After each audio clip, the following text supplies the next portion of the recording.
Esta es Radio Universidad Central, 107.1 FM en el corazón de Santiago.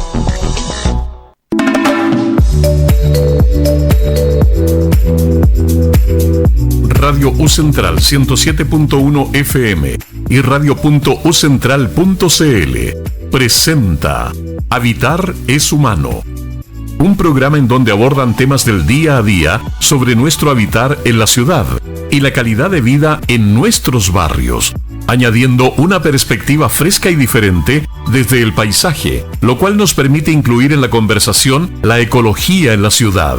Una invitación a pensar en el habitar es humano, como también lo es vegetal y animal.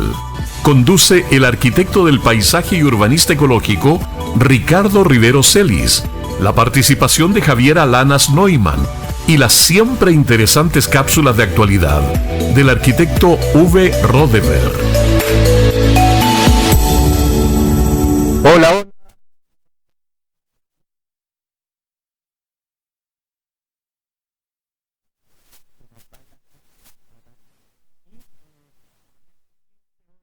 Punto para nuestro programa de Habitar es Humano. ¿Cómo estás, Javiera? Muy bien, ¿y tú? Bien, también, muchas gracias. Bueno. Con calor ya, creo que andamos como en 30 grados ya. Sí, hace mucho calor hoy día. Sí, temperatura 32 grados. Mira, 32 qué atento. Un saludo a Felipe, que está pero atentísimo ahí. Tremendo, tremendo. Bueno, sí, 32 grados ya definitivamente parece que llegó el verano, pasamos de la primavera al invierno que tuvimos el fin de semana al verano y cada vez con más calor. Y también para ti, Javiera, que no ha pasado la primavera porque estás con un poco de alergia. Sí, me ha atacado la alergia hoy día.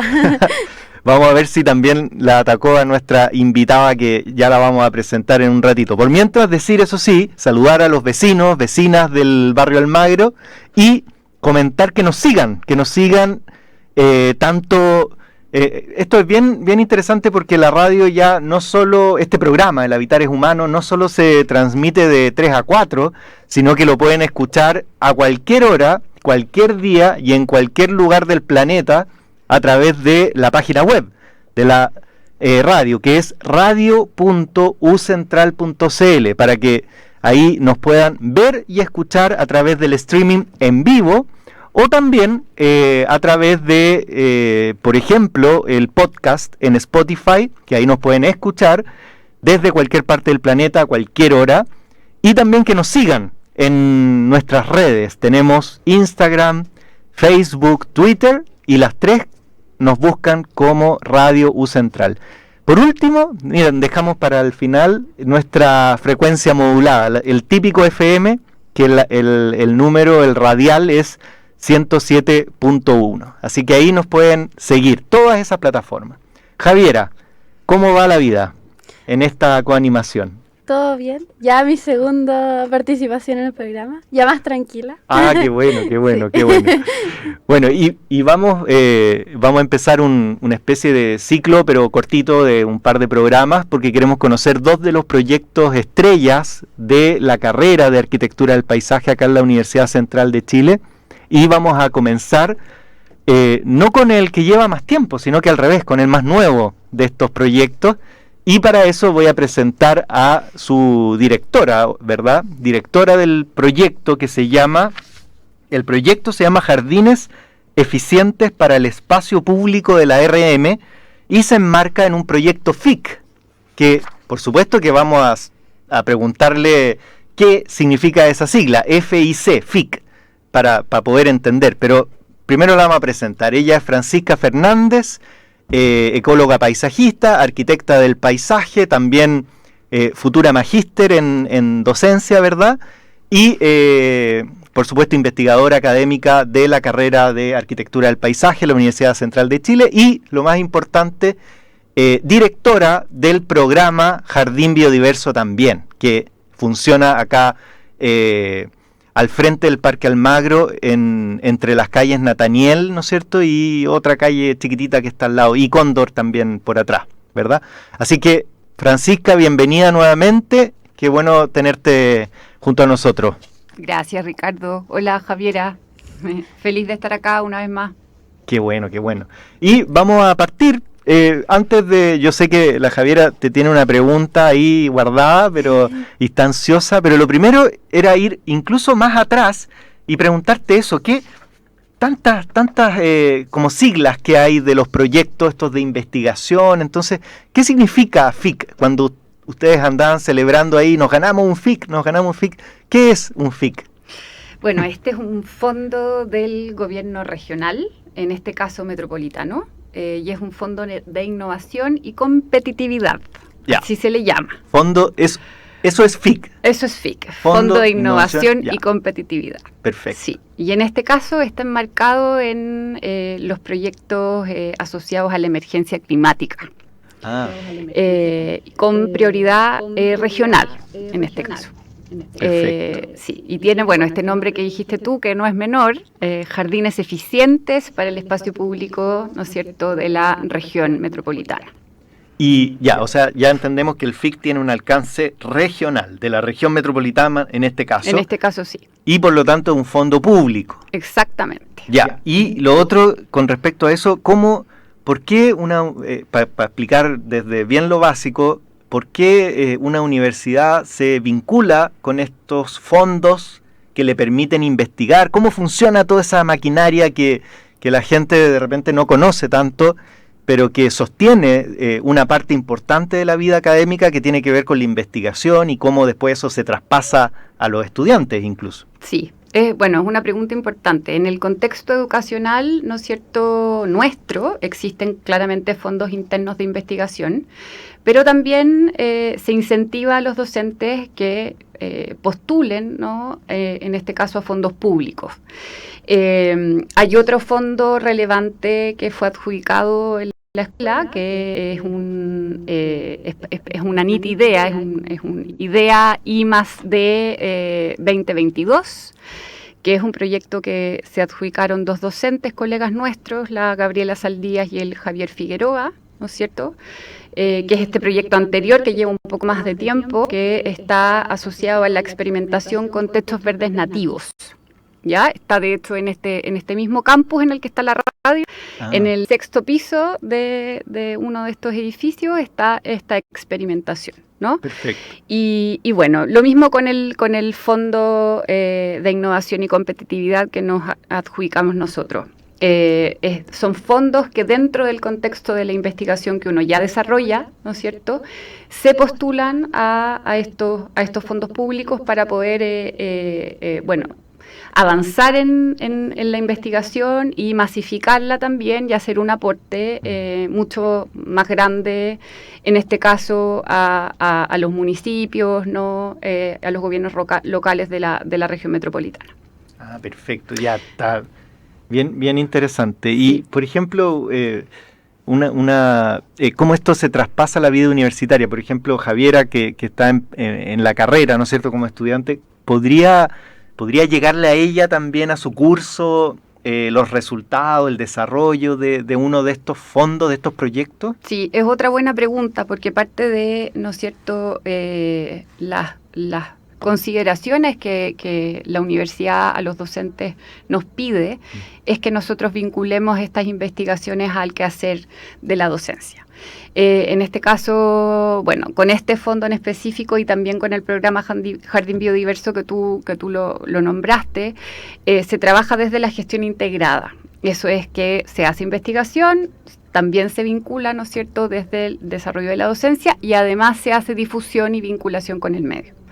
En específico, yo con este proyecto estoy trabajando desde el inicio del semestre con el taller de espacio público, que tiene que ver, ¿no es cierto?, con la misma temática, dentro, por supuesto, de un contexto académico, de un segundo año de la carrera de Arquitectura del Paisaje, pero con el mismo enfoque, y ellos y ellas tienen la posibilidad de vincularse a este proceso de investigación.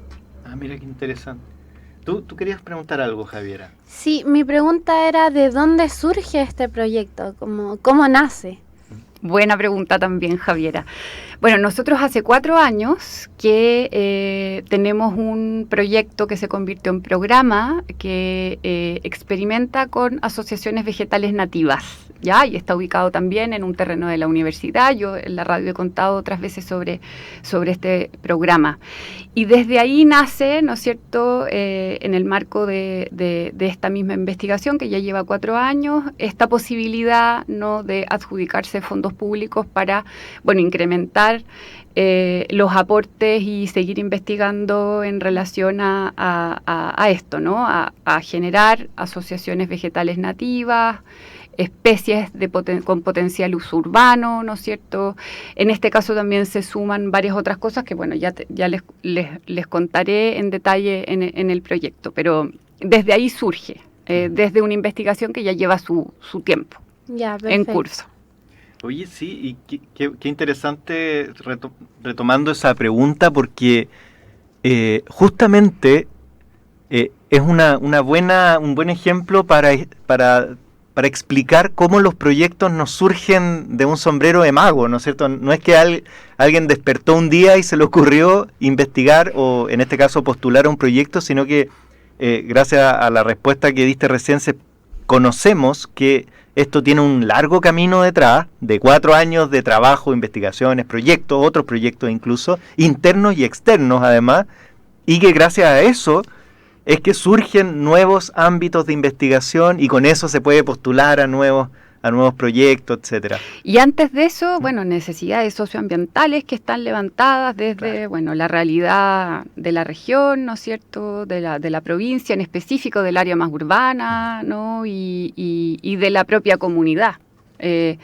Entonces, claro, así surge el proyecto Jardín Biodiverso, luego el programa, y así va creciendo también en términos de, bueno, hoy en día desarrollar y materializar esta investigación con fondos públicos. O sea, respecto a las mismas problemáticas que se generan en el medio ambiente y en los espacios públicos. Exactamente.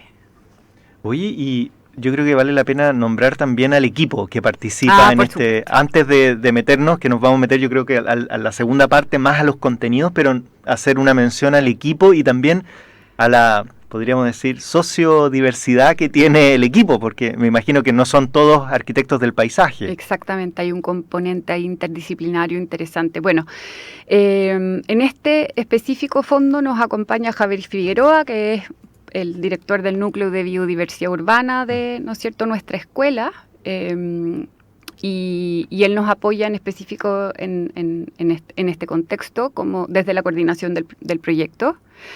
Se suma también parte del equipo permanente del Jardín Biodiverso. Ahí está Javiera de Lonoy y Margarita Reyes, que son 2 egresadas arquitectas del paisaje también, que son coinvestigadoras en esta oportunidad. Se suma Luna Chang también con todo su aporte desde el apoyo técnico profesional en términos, ¿no es cierto?, de lo que te contaba hace un rato, que ella trabaja fuertemente en la formulación de proyectos.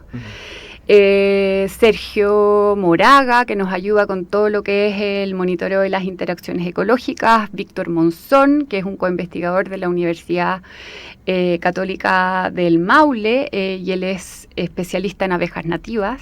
Le mando un cariñoso saludo a Víctor, que nos está apoyando también. Óscar Nordio, que es especialista en riego, que no se me quede nadie. Un saludo a Óscar, tremendo, es una muy buena persona, Óscar. Exactamente, tremendo. Nos ha colaborado un montón y también se suma al proyecto. Bueno, estamos trabajando de la mano con la Escuela de Ingeniería a través del aporte de Sergio Cárdenas, que nos va a ayudar con el estudio biológico específicamente del suelo. Tenemos un apoyo administrativo de Ricardo Montt, también parte fundamental. Bueno, espero que no se me quede nadie. Oye, y qué interesante eso que pasó rapidito, pero que para nuestros auditores, nosotros en la carrera de Arquitectura del Paisaje estamos inmersos en una facultad de Ingeniería y Paisaje, así se llama, sí. Y por lo tanto tenemos la Escuela de Ingeniería al lado nuestro.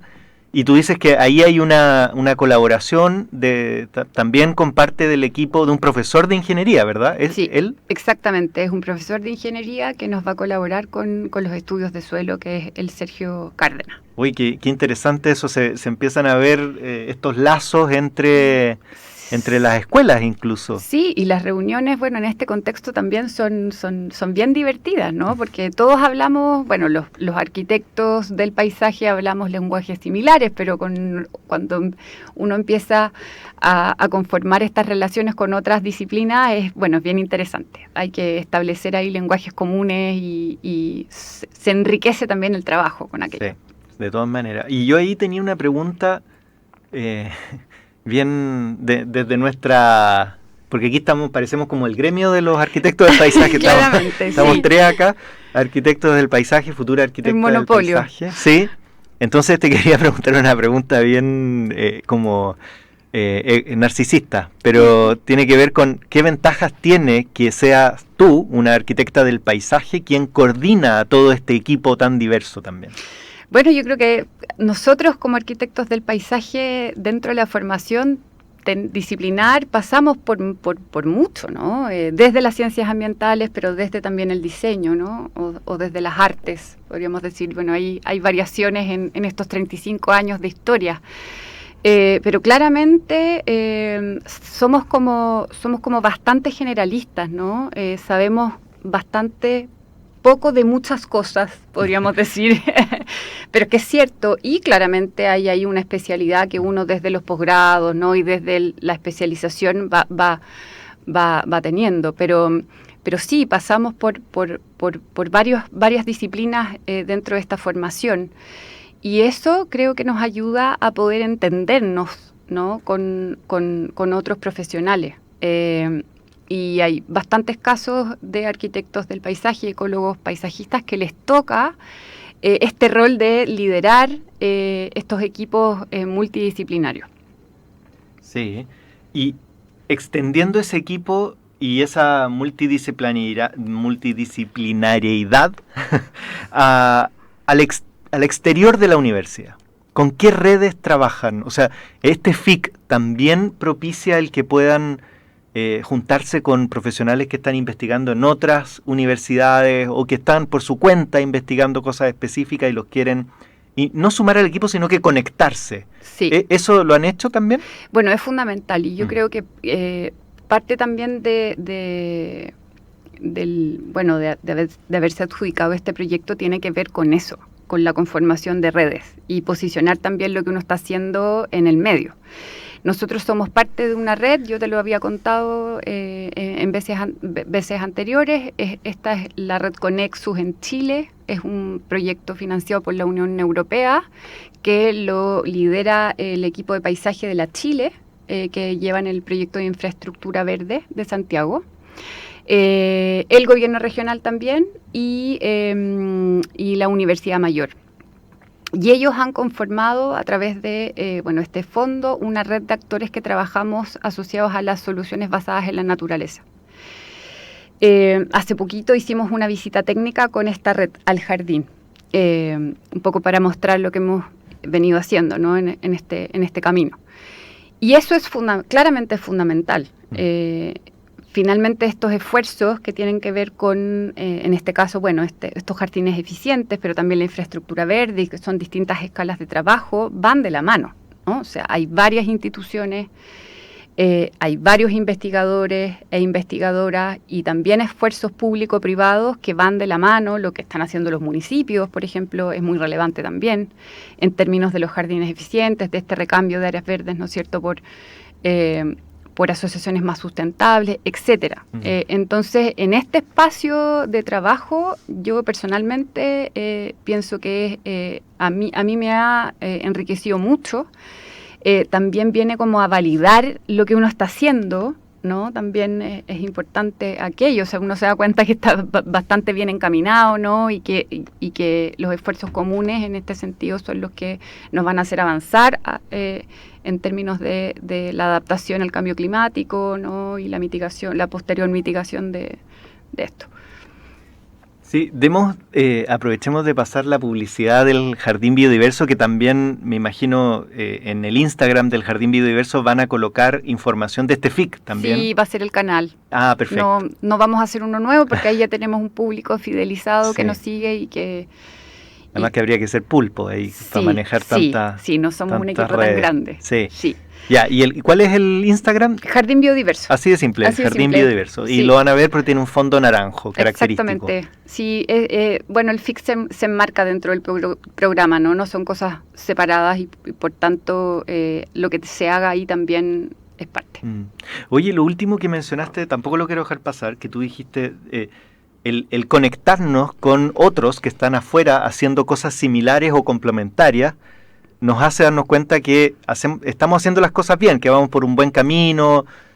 Por lo tanto, ahí este tipo de proyectos, al conectarse con gente de afuera, no solo interna, también te incorpora a el Jardín Biodiverso, a la universidad, a la carrera, y con eso a los estudiantes, profesores, los incorpora a un circuito, a un, podríamos, no quiero decir a un club, sino que quiero decir a un circuito de gente que está desarrollando estos temas. Tú ves eso como que tal vez sin este proyecto la carrera, la Universidad Central estaría fuera de eso, y ahora gracias a esto está adentro y con un área específica con la cual trabaja, y que todos saben que trabaja eso muy bien, y por lo tanto ese es un gran aporte desde esa investigación en particular. Lo dijiste súper bien, sí. Yo creo que claramente es así. Y es un aporte para los estudiantes, para nosotros como docentes, ¿no es cierto? Y para la carrera, la escuela, la facultad y la universidad al final, claro. ¿No? Claramente que sí.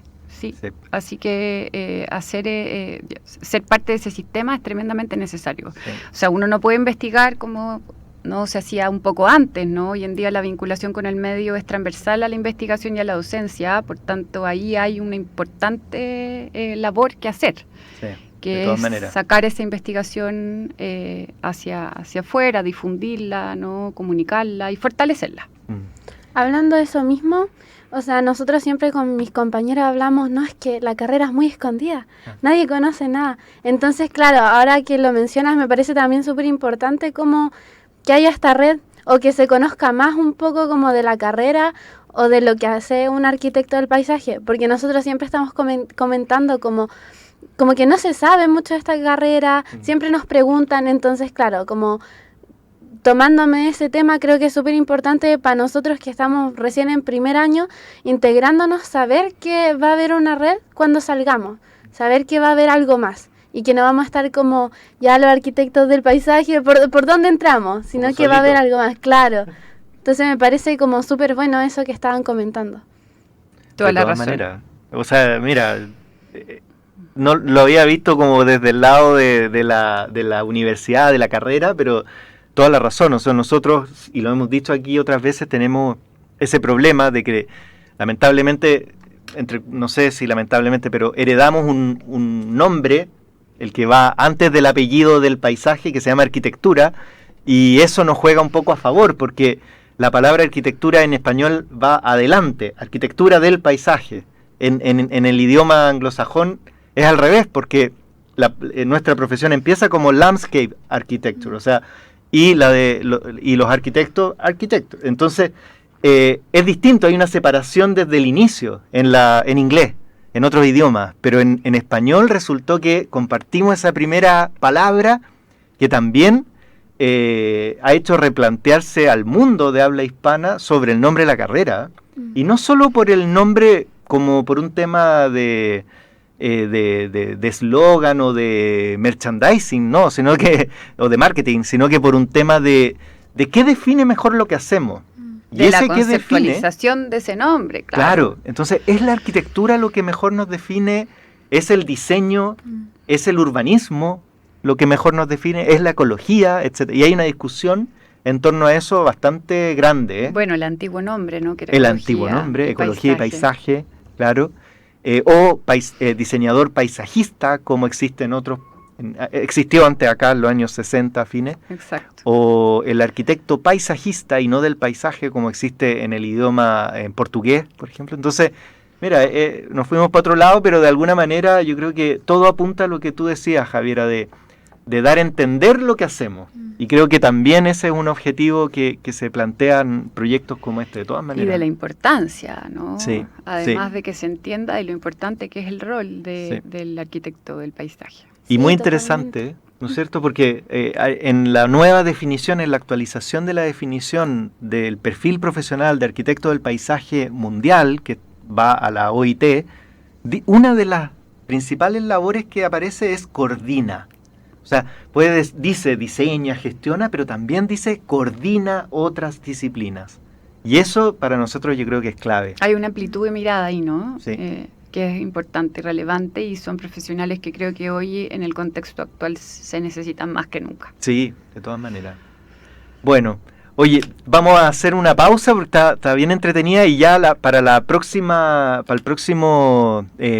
segunda parte vamos a abordar los contenidos de este proyecto FIC, que FIC, acuérdense, se llama Fondo de Innovación para la Competitividad. Eso es FIC. Y el proyecto que vamos a comenzar a hablar en lo específico se llama Jardines Eficientes para el Espacio Público de la Región Metropolitana. Eso a la vuelta de una canción que eligió Javiera de Jorge Drexler. Nos vamos con Universos Paralelos, ¿te parece? Qué buena canción.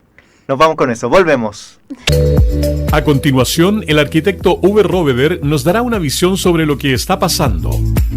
Lo que preocupa, lo oculto, lo incómodo, lo riesgoso, impactos negativos y positivos sobre nuestras formas de vivir con el sello de Habitar es humano. Muy buenas tardes, queridos auditores del programa El Habitar es humano. ¿Alguna pregunta que siempre dejaremos ahí y que tendremos la capacidad de evolucionar, de cambiar nuestras formas de habitar, nuestras formas de relacionarnos, y que tiene que ver finalmente con la concepción de la ciudad? La naturaleza es inteligente, con sistemas biológicos innatos que evolucionan, se adaptan y sobreviven. Los avances en biocomputación han allanado el camino para la aplicación de la inteligencia natural en los edificios, fomentando la arquitectura como una extensión de la naturaleza.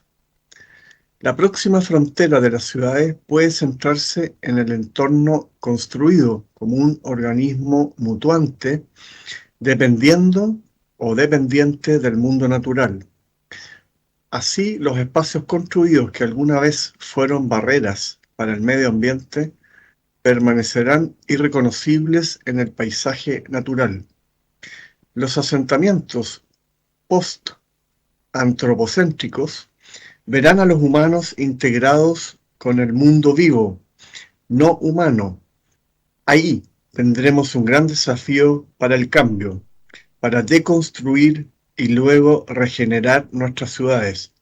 Las ciudades biointegradas deben evolucionar o involucionar a otros organismos y responder a diferentes escalas, co-creando ecologías sostenibles con la naturaleza. Ecologic Studio, pionera en innovación en diseño biourbano, está investigando el uso de la inteligencia artificial en la planificación urbana con su proyecto Deep Green, es decir, verde profundo, mediante el desarrollo de un marco de diseño biocomputacional. El equipo analiza datos de paisajes urbanos para producir alternativas simuladas para el desarrollo urbano sostenible. Estas simulaciones se rigen por la investigación sobre modelos biológicos, fusionando inteligencia natural y artificial. La inteligencia artificial está entrenada para comportarse como organismos reconocidos para rastrear posibles formas de crecimiento o mapear flujos de recursos en la ciudad. El marco se puede utilizar en cualquier ciudad y se ha experimentado con ciudades asociadas del Programa de las Naciones Unidas para el Desarrollo, como Ranch, Guatemala y Mogadishu. Es necesario repensar viejos patrones y reestructurar la forma en que se diseñan y construyen nuestras ciudades. Un asentamiento de los entornos construidos centrados en el ser humano permitirá que los asentamientos futuros participen en los sistemas compartidos por los seres vivos. Al construir junto con la naturaleza, en lugar de contra ella, las ciudades y la naturaleza pueden coevolucionar hasta convertirse en un superorganismo inteligente. ¿Será ciencia ficción? ¿Será anticipación o una simple utopía?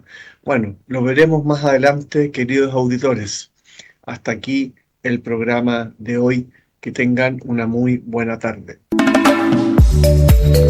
Estamos presentando en Radio U Central, Habitar es Humano. Junto al arquitecto del paisaje y urbanista ecológico Ricardo Rivero Celis y las siempre interesantes cápsulas de actualidad del arquitecto Uwe Roveder.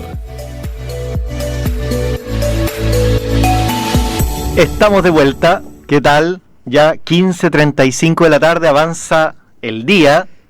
Y qué interesante lo que mencionó Uwe, ¿no es cierto?, en las cápsulas, no sé si comparten, pero es básicamente lo que estamos hablando. Uwe hablaba de diseñar con la naturaleza y no en contra, y eso es básicamente lo que propone las soluciones basadas en la naturaleza y el proyecto en el cual se enmarca el FIC que estamos conversando con su directora Francisca Fernández. Entonces, estamos como en la misma sintonía, creo Totalmente. yo. Totalmente, ¿no es cierto? Y bueno, ahí me voy a poner a investigar lo que él mencionaba, el Deep Green. Vamos a ver de qué se trata eso. Suena bien, por lo menos. Suena bien, sí. En el Landscape Institute hay un proyecto que se llama Greener Recovery, como recuperando, enverdeciendo y recuperándose, que tiene que ver también con algo que propone también el proyecto. Proyecto. Sí. Oye, y ahí, antes de entrar a los contenidos, conversamos fuera en la pausa, ¿no es cierto? Y la Javiera tenía una pregunta que yo creo que es clave para todo director de proyecto. Así que, Javiera, por favor, formula esa pregunta porque es muy buena. Sí, mientras estábamos escuchando la canción surgió la pregunta de qué se siente ser coordinadora de este proyecto, porque no es un proyecto menor, es un gran proyecto. Bueno, sí, claramente el gobierno regional es un papá grande, ¿no? Como hay que responder a lo que nos comprometimos. Pero, bueno, un poco llevamos hace rato en este camino. Me siento también bastante apoyada por el equipo. Tengo a Javier que se suma y que desde su experiencia también, ¿no es cierto? Y desde esa mirada mucho más científica aporta muchísimo. Y bueno, yo llevo trabajando en la escuela más de 12 años. Entonces también hay un camino recorrido ahí que termina termina y empieza, ¿no? en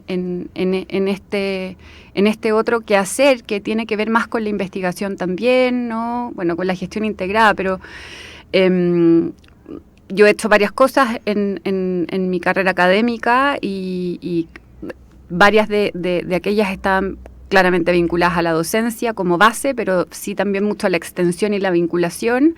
Entonces, acercarme más a la investigación también completa un poco lo que uno desarrolla en todas estas áreas como docente. Estoy como bastante emocionada, las cosas están fluyendo bien y bueno, yo soy bastante pausada también, creo que hay que mantener la cabeza fría y ir también escuchando la intuición, ¿no? Como que hay ahí un valor importante que también la experiencia va dando, los años también. Sí. Oye, y no sé si es público este proyecto, ¿verdad? Con sus montos de que concursaron, todo eso, ¿verdad? Porque es bien interesante lo que menciona Javiera, cuando sí, hay una responsabilidad, hay un peso, hay una carga de cumplir con esto, claro, y cumplir bien, porque también lo decías tú, el gobierno regional es un papá grande en el sentido de que pone ciertas exigencias bien grandes, complejas, y también el monto de inversión en este proyecto de investigación, ¿verdad? Que eso es lo que invierte, el gobierno regional invierte en querer investigar algo tan importante como lo que vamos a empezar a hablar. Entonces, claro, ese monto lo manejas, ¿verdad? Como para dar una estimación. ¿Quieres que diga cuánto es? Claro, más o menos. Son 100 millones de pesos. Claro, entonces... aproximadamente, y yo estoy acostumbrada a trabajar con un presupuesto muy pequeño. Pero bueno, allá hay una ayuda importante. ¿Y cuánto dura? Son 18 meses. Ok, un año y medio de ejecución para este monto. Sí, porque son 12 meses de evaluación. Perfecto. Y yo quiero poner aquí ahora, para empezar a meternos en primero, qué problemas enfrenta este proyecto, qué preguntas se hace, pero quiero poner un par de cifras para que obviamente salen de la formulación del proyecto. Claro. Entonces, lo primero, para que sepa toda nuestra audiencia, es que más del 80% de las plantas que ustedes ven en los parques, en las plazas, es exótica, introducida. Eso quiere decir que no es chilena y no corresponde al clima que tenemos acá. Esto estamos hablando de la región metropolitana. Imagínense, el 80%, es decir, 80 de cada 100 plantas que ustedes ven en los parques no es chilena y por lo tanto requiere de, por ejemplo, más agua de la que llueve en nuestra ciudad. Por ejemplo, solamente eso, ni pensar en las plagas que la atacan, los minerales que esta tierra no tiene, etcétera, una serie de cosas. Eso primero. Entonces, de ese 80% de plantas que no es adecuada, por supuesto que hay que comprender también que en la región metropolitana la pluviometría, las precipitaciones han disminuido en un 50% en los últimos 10 años. Sí. Entonces, ya no eran adecuadas con el clima que teníamos 10 años antes, mucho menos ahora. Claro. Eso es un problema serio, porque primero uno diría, oye, tenemos que conservar los pocos espacios verdes que tenemos, y otra cosa, tenemos que crecer en áreas verdes en cantidad y calidad, porque sabemos que hay muchas comunas que no están provistas de áreas verdes y para ellos su paisaje es café, es color tierra, digámoslo en sencillo. Literalmente. Claro, literalmente. Por lo tanto, surge desde este contexto del cambio climático que ha producido esta disminución de las precipitaciones, también de nuestra afición, lamentablemente, a las plantas introducidas y no a las propias de esta región de Chile, y también tomando en cuenta que aquí viven más de 7 millones de personas que hay que abastecer con agua, y que por lo tanto no nos podemos gastar esa agua de consumo humano en regar plantas que no corresponden a esta región de Chile. Entonces, es muy interesante las preguntas, porque la pregunta en definitiva es cómo adaptamos nuestros espacios verdes a estas condiciones y cómo podemos no solo mantener lo que tenemos, sino que crecer en cantidad de áreas verdes para nuestras comunas. Y que por supuesto hacer eso sea viablemente económico, ¿no es cierto?, financiable, y que no nos signifique tampoco desabastecernos de agua ni de dinero. Por lo tanto, ¿expresé bien el problema al cual se hacen cargo? Súper bien, yo creo, ¿no? Hay un contexto de emergencia climática, hay un problema que está asociado a la mantención de un sistema o una infraestructura que no está acondicionada a ese contexto. Y además, yo agregaría que hay un tema de identidad. Sí. ¿No? Como, o sea, las áreas verdes no tienen nada que ver con el paisaje vegetal natural de nuestra zona, ¿no es cierto? Que, lo hemos dicho, es parte de un hotspot de biodiversidad que tiene un porcentaje de endemismo altísimo, más del 50%, y que desconocemos en general, ¿no? Porque en la ciudad estos sistemas naturales no están presentes. Sí, y yo quiero enfatizar en lo que significa las áreas verdes, porque no es solo que la área, uno podría hacerse la simple pregunta de imaginarse un Santiago sin áreas verdes. O sea, terrible, desde el punto de vista no solo estético, quiero decir, sino que, ¿qué significa no tener áreas verdes? No tener áreas verdes significa tener más CO2 circulando en el aire, significa más calor, tener más temperatura, ¿no es cierto?, en la superficie. Menos infiltración de agua. Menos, claro, recarga de las napas subterráneas, ¿verdad? Claro, los acuíferos. Claro. Entonces, bueno, y con eso, si no hay plantas, no hay insectos, si no hay insectos, y así no hay animales y así una serie de espacios de recreación, bueno, todos esos servicios funcionales, funciones, ¿no? Más que servicios son funciones, pero claro, que nos provee las áreas verdes. Entonces, quiero decir que este no es un problema menor, bueno, ni hablar de la asociación que ya hay a nivel de estudio científico entre el uso de las áreas verdes y la salud. O sea, la relación que hay entre eso. Claro. Ni hablar, o sea, eso también, imagínense, sin áreas verdes no hay salud, en definitiva. Y por lo tanto, este es un problema serio, y por eso es que el GORE, el gobierno regional, toma y financia este tipo de proyectos, me contaba Francisca, en una nueva línea, ¿no es cierto?, que ellos proponen, que tiene que ver con las soluciones basadas en la naturaleza y tiene otro nombre específico. Sí, hay un nuevo departamento, dirección, que es el Departamento de Medio Ambiente, Biodiversidad y Emergencia Climática. Hay una mesa de agua también, o sea, se están haciendo grandes esfuerzos desde el gobierno regional por poder avanzar en estas cuestiones. Perfecto. Y ahí, bueno, ahora para que entremos a qué propone el proyecto, ¿no es cierto? Porque este es el marco. Y básicamente responde, voy a decir solo la lógica, que es como la que dice Einstein, que si uno quiere resultados diferentes tiene que hacer las cosas distintas. Claro. Y a eso responde, ¿no es cierto? ¿Y qué es lo diferente que ustedes proponen investigar?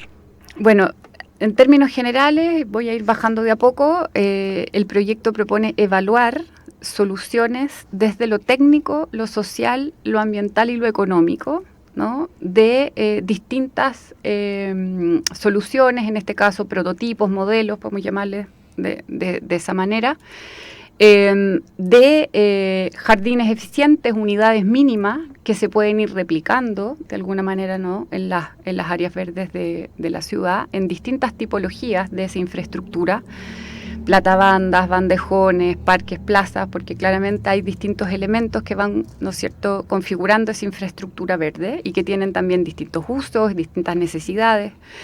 Entonces, básicamente lo que vamos a hacer nosotros es, a través de distintos prototipos que configuran estas unidades mínimas, que le llamamos nosotros, vamos a ir evaluando desde lo técnico, lo ambiental, lo social y lo económico. Por un lado, asociaciones vegetales que estén mayormente adaptadas, ¿no? Por otro lado, mejorar las condiciones de suelo. Hemos hablado también de que tenemos suelos urbanos con, bueno, distintos problemas, ¿ya? Y por otro lado, la eficiencia hídrica asociada al riego. Esos son como los componentes del modelo. Y además, bueno, se suma todo el registro, que es un complemento, pero que nosotros pensamos que es realmente importante, que es lo que decías tú, ¿no? Como esto atrae más biodiversidad en términos de la fauna, insectos, aves, y en algunas otras comunas periféricas podrán ser mamíferos y reptiles también. En este caso, en el centro de la ciudad eso no ocurre, pero en otros lugares donde se podrá implementar futuramente el modelo podrá ocurrir. Respecto a eso también surgía la pregunta de cómo, después de esta investigación que hacen, cómo la llevan a cabo en los parques, en los espacios urbanos, cómo se pasa de la investigación a lo práctico al final. Claro, bueno, ahí la respuesta es a través de políticas. Nosotros terminamos esta investigación que es aplicada, ¿no es cierto?, que realmente construimos varios prototipos en este espacio que es este laboratorio abierto de biodiversidad que tiene la universidad, en este caso, ¿no? A través de recomendaciones. El gobierno regional ya está sacando un manual de recomendaciones y criterios, que es como el volumen 1, ¿no? Y esto vendría a complementar este primer manual, que está asociado a ciertas recomendaciones y criterios para mejorar las áreas verdes en términos de su sustentabilidad. Por tanto, los beneficiarios de este proyecto tienen que ver con los municipios, ¿no es cierto?, con el Ministerio del Medio Ambiente, que claramente trabaja en pos de la conservación de la biodiversidad, el MIMBU, que trabaja a través de ¿no es cierto?, la Dirección de Parques Urbanos, y en general la sociedad civil, que bueno, que también es usuaria de esta infraestructura, ¿no? Pero es a través de recomendaciones, finalmente. O sea, toda esa información que recoge la investigación se configura desde un manual de recomendaciones que el gobierno regional luego lo toma y lo aplica en sus manuales también. Ese manual es el que llaman como un catálogo de especies potenciales. Ese es un producto, es uno de los productos. Ya, eso. Exactamente, sí. Esa es una pregunta importante porque es el punto de partida. Y ahí hay una relación con lo que venimos haciendo también, ¿no es cierto? A través del programa Jardín Biodiverso, nosotros hemos establecido una metodología para poder identificar cuál es la vegetación y cuáles son las composiciones florísticas, este listado de especies ¿no es cierto?, que debiesen crecer en nuestra infraestructura, que debiesen estar presentes en nuestra infraestructura verde. Y ahí hay dos cosas, ¿no? Claramente están estas especies potenciales, pero también está la realidad de los viveros. De si estas especies que debiesen estar presentes en nuestros modelos, ¿no es cierto?, un poco evocando estas comunidades vegetales locales, están siendo reproducidos o no por los viveros de la región. Y de eso depende la recomendación también de esa especie. Sí. Entonces, sí. Mira, que te quería, como un paréntesis, porque muchas veces uno va, por ejemplo, al cerro, anda haciendo un trekking y ve una asociación floral, ¿no es cierto?, de plantas, de un par de cubresuelos distintos, un arbusto, después tal vez un árbol incluso achaparrado ahí en nuestro paisaje. Exacto. Pero uno dice, oye, qué bonito eso, aunque no es, ¿no es cierto?, no tiene los colores fucsias, rojos, pero sí es muy bonito. Qué gana de tener eso tal vez en la plaza de mi barrio, en el parque, no sé, Parque O'Higgins, por decir algo, o en el jardín de mi casa incluso. Exacto. Y lo que tú estás mencionando tiene que ver con que eso que uno aspiraría, y que sería lo correcto además dentro del punto de vista de la sostenibilidad, no es posible porque no se encuentran esas especies en los viveros donde uno podría comprarlas y llevarlas a su jardín. Hay una debilidad ahí en términos de la masificación que uno podría esperar y en términos del contexto de la emergencia climática. Esto tiene que ser algo, ¿no es cierto?, que se haga en, 10 años, ¿no? Por tanto, sí, el proyecto también viene a marcar y un poco a tensionar aquello, porque claramente hay una debilidad en términos de la producción de especies nativas que tendría que fortalecerse para que, ¿no es cierto?, el modelo pudiese masificarse. Y es muy interesante hacerlo desde las recomendaciones del gobierno regional, porque eso activaría el mercado de los viveros en pos de la producción de estas especies. Entonces, claramente partimos, y es lo que les iba a contar, por hacer ese estudio de la oferta del mercado de viveros y el listado de especies que estos reproducen, especies de plantas y también semillas, la posibilidad de contar con semillas de especies nativas. Esa es la etapa 1, que por supuesto todavía no empieza, claro, ¿verdad? Esa sí empezó. Empezó. Sí. Eso ya empezó y tenemos un preinforme y también desde, ¿Alentador o decepcionante? Semi. Pero bueno, es parte también de la realidad y hay que hacerse cargo de aquello, ¿no? Y han habido históricos grandes esfuerzos, o sea, el vivero Pumagüida, exacto, con la Mónica Musalem, tiene una labor también hace años en eso. Re importante. Sí, pero claro, la idea sería que casi que en cualquier vivero uno pudiese encontrar este tipo de especies nativas. Por lo menos un porcentaje, ¿no?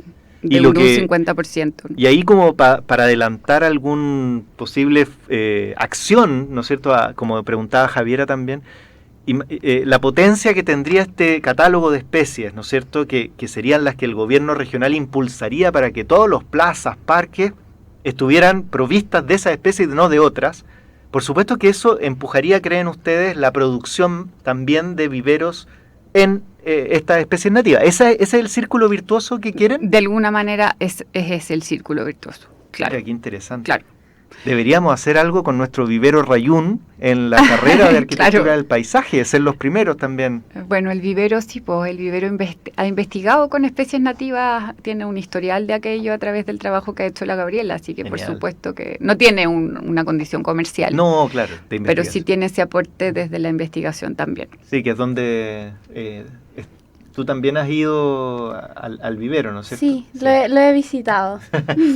Ya te tocará trabajar ahí. Sí. Oye, sí, y preguntarle, yo quería hacerle una pregunta a Javiera, pero relacionada con el proyecto, si a ti como estudiante te llama la atención, ahora en primer año, después en segundo, trabajar en proyectos como estos, vincularte a este tipo de proyectos que plantea Francisca. Sí, totalmente, y yo creo que por todos los lados, respecto a lo que se está trabajando, que me parece muy importante, respecto a lo que hablábamos antes de formar parte de algo, por todas partes siento que nos podemos enriquecer mucho como estudiantes y aprender mucho, porque claro, estas cosas como las experiencias, yo creo que es donde uno más aprende. Entonces siento que por todos lados es un proyecto muy interesante y que también nos favorecería mucho como estudiantes saberlo al menos. Tal vez no participar directamente, pero estar informados de lo que se está haciendo, porque me parece que es muy importante también para el contexto urbano, fuera ya de la U, sino que para lo que se va a hacer en el resto del mundo. Así. Sí. Les va a tocar participar ciertamente. Todo el año próximo van a trabajar de la mano de este programa, así que... Claro, porque ahí tal vez para ir cerrando eso, está súper interesante, Francisca, de que este proyecto que uno lo mira desde afuera, como contigo, que eres investigadora, y con el profesor Javier y con Margarita, etcétera, que son todas investigadores ahí, trabajan métodos científicos, etcétera. Pero eso baja también a la sala de clase, al taller de proyecto de los estudiantes. O sea, cuéntanos un poquito de eso un par de minutos. Ahí hay dos cosas que te quiero comentar. Uno que, claro, es el desarrollo de la docencia a través de cursos que se integran, se vinculan al proyecto, pero hay otra cosa importante que no quiero olvidarme de decir, que además este proyecto tiene un componente de codiseño participativo que vincula la docencia, pero además vincula la relación con un montón de actores, como lo decíamos antes, y dentro de la metodología y el desarrollo de lo que estamos haciendo, en el contexto de la etapa de diseño, vamos a trabajar con expertos, profesionales del mundo público y también desde la sociedad civil para recoger las percepciones asociadas a estos posibles modelos. Con las comunidades. Exactamente. Entonces, eso es relevante también porque dentro del proyecto no es un proyecto a puertas cerradas, sino que también se preocupa de recoger y de codiseñar con los distintos actores que se involucran, en algo tan importante como la infraestructura verde de la ciudad. Genial. Oye, con eso yo creo que cerramos súper bien, porque es parte del quehacer universitario y lo que proponemos también en la Radio Central, que es dar a conocer esos espacios de vinculación con los estudiantes, con el medio, que significa vincularnos con la comunidad, y con los profesores, investigadores, etcétera. Así que... No, por último decir que me parece súper inspirador lo que se está haciendo para el resto, no solo como para los que están en esto, sino que para el resto de las personas. Me parece que genera mucha inspiración y muchas ganas de seguir investigando. Entonces, muy agradecida de saber y de tener la oportunidad de entender lo que se está haciendo. Agradecida el comentario, Javier. Sí, pues, y con eso vamos despidiendo entonces a nuestra invitada de hoy, a Francisca Fernández, del Jardín Biodiverso y directora de este FIC nuevo que se acaba de adjudicar la universidad, la carrera, y dejarlos invitados para el próximo martes en un nuevo Habitar es Humano. Y nos vamos con una canción que eligió Javiera, Drexler, Corazón Impar. Nos vemos la próxima semana. Chao, gracias.